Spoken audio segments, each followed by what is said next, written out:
बिस्मिल्लाहिर्रहमानिर्रहीम। मैं अरशद हुसैन शाह और अभी जो है ना रात के जो है मेरे ख्याल से 1:30 या 2 बज रहे हैं और मैं भी मौजूद हूँ पावर हाउस चौरंगी पे, जहाँ 2 दिन पहले मैंने एक वीडियो वायरल कर दी जिसमें नाले में जो है ना फैमिली समेत गाड़ी जो है एक हादसा पेश आया था, गाड़ी नाले में गिर गई थी। तो उस पर मेरी कंप्लेंट पे मुर्तज़ा बाब जो एडमिशन कराची हैं और एडमिशन सेंटर अली जैदी और DC सेंटर तास अली में, उनका तो पहले मैं शुक्रिया अदा करूँगा, फिर मैं पब्लिक आवाम को भी दिखाऊँगा। इस पर कल जो है तामीराती काम स्टार्ट हो चुका है। ये रहेगा, ये पावर हाउस चौरंगी है और 2 दिन पहले जो है ना इस पर फैमिली समेत जो है ना एक हादसा पेश आया था, गाड़ी गिर गई थी। ये देखा, ये वही एरिया, ये पावर हाउस चौरंगी आ गई है।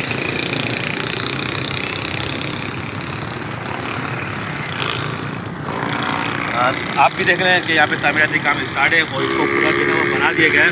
मैं एक बार फिर एडमिशन सेंटर है मुर्तज़ा बाब, उनको मैं उनका भी शुक्रिया अदा करना चाहता हूँ और दूसरा एडमिशन सेंटर है तास अली में DC सेंटर, उन सबको मैं शुक्रिया अदा करता हूँ। बहुत शुक्रिया। पाकिस्तान जिंदाबाद।